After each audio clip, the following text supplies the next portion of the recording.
simula sa bayan ng Puerto Princesa hanggang sa may hanggang dito sa may Salvacion. Tapos pagdating ko ng Salvacion, pupunta pa ako ng Barangay San Rafael para mag-deliver. So yung gulong ko, 2 months lang yung gulong na to. Sa likod, bumigay agad, lumabas na yung mga sinulid-sinulid niya kasi nga araw-araw yung biyahe, tas malayo. So yung gulong ko sa harap, palitan ko na siya, bago yan. Pero yung gulong sa likod ay hindi ko pa napapalitan, papalitan ko pa lang sa na araw. Yan, no? Lumabas na yung sinulid niya. So delikado na talaga. So pabayan na ako ngayon, pauwi na naman ako sa bahay. So bukas is another day, dideliver na naman tayo ng mga parcel natin.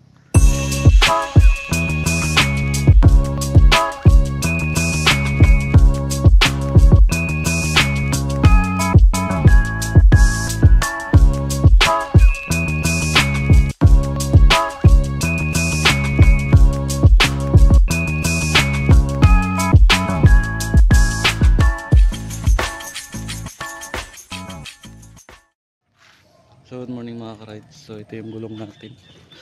Nabutas na. Natuluyan na siya. Yan o. So nagbutas talaga siya kagabi. Oh, pasok na yung susi. Ang problema masyado pang maaga. So maghanap ako ng shop na ano. Maghihintay lang na may magbukas. Tapos palitan natin ang gulong at interior.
Yung sa parcel po.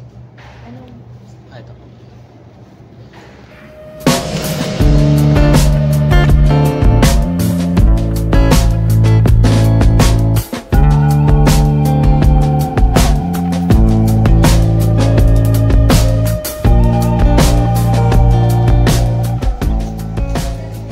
So kanina doon tayo sa Water Park Astoria. So ngayon nandito tayo ngayon sa high school ng San Rafael. So ito yung high school na tayo, isa sa mga madalas umorder ng mga parcel. Dito karamihan estudyante pero medyo maawat lang mag-deliver dito kasi minsan may klase sila. Hindi mo sila pwedeng istorbohin, nakakahiya rin kasi. At minsan mga teacher, yan. So nakaka-enjoy naman yung trabaho na ito mga ka-rides. Pag mahal mo yung trabaho mo, sa mahal mo yung trabaho mo, enjoy ka. So na-deliver na natin yung parcel natin kanina doon sa high school. So medyo marami pa tayong delivery, natanghalian na kasi ng deliver. Dahil nagpalit tayo ng gulong. Kahapon pinakita ko yung gulong ko dito sa likod na pudpud na masyado.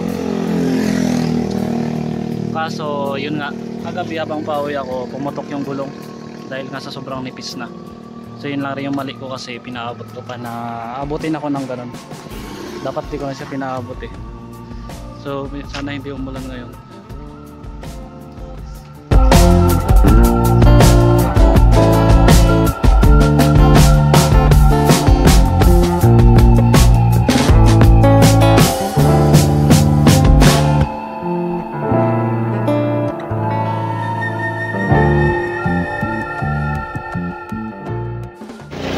So ito yung ito yung lugar dito sa San Rafael na mahirap yung daanan, rough road tapos mataas.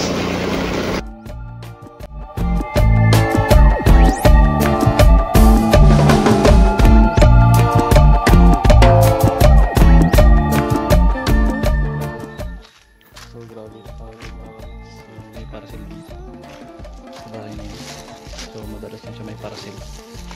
Ito yung parcel niya, laki. So katatapos-tapos lang kasi ng ulan. So dito yan sa loob ng Barangay San Rafael, Borok Almasiga. So tara, deliver natin itong isa na to.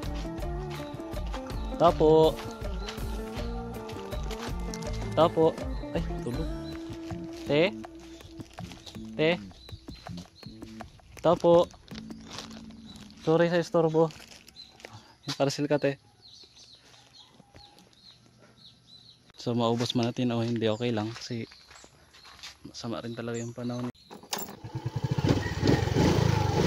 Medyo mabato lang talaga yung lugar na to. So ang kagandahan lang dito pag mag-deliver, yung mga tao kinukuha rin talaga nila yung mga parcel nila. Tapo. Aray, walang tao nga.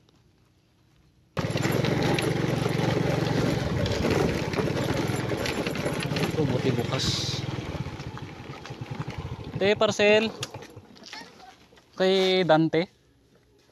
Wait lang, i-compute ko lang po kung ilan. Parang marami to eh.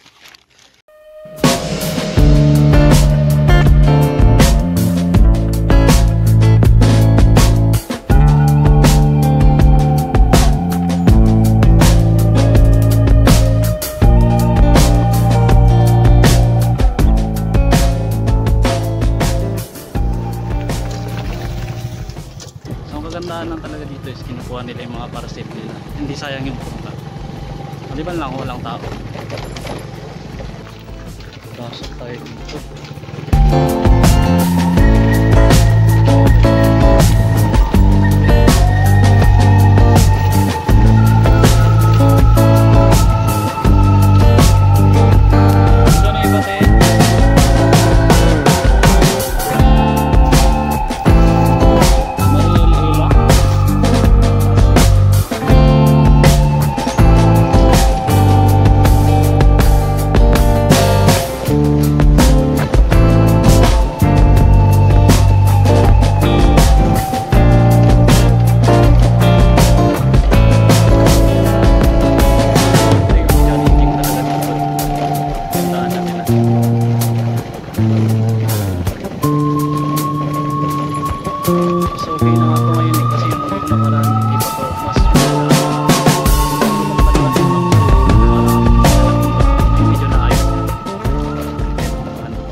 Sa Barangay San Rafael, sa tabing dagat.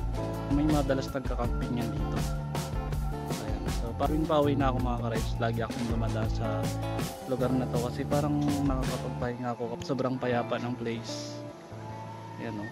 Dagat, tapos iba kasi yung yung malayo yung natatanaw mo. So ito pa yung mga karga natin. So lahat-lahat ng dala kong parcel ay 106 na parcel.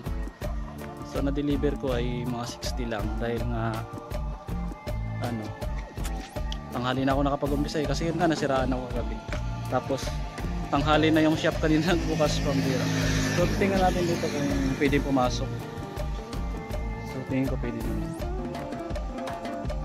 So ano to sa Casita Del Mar. So pagkakalam ko private to eh. Pero titingin lang tayo, kung sitahin tayo di tapos tayo ulit. Sobrang ganda kasi dito.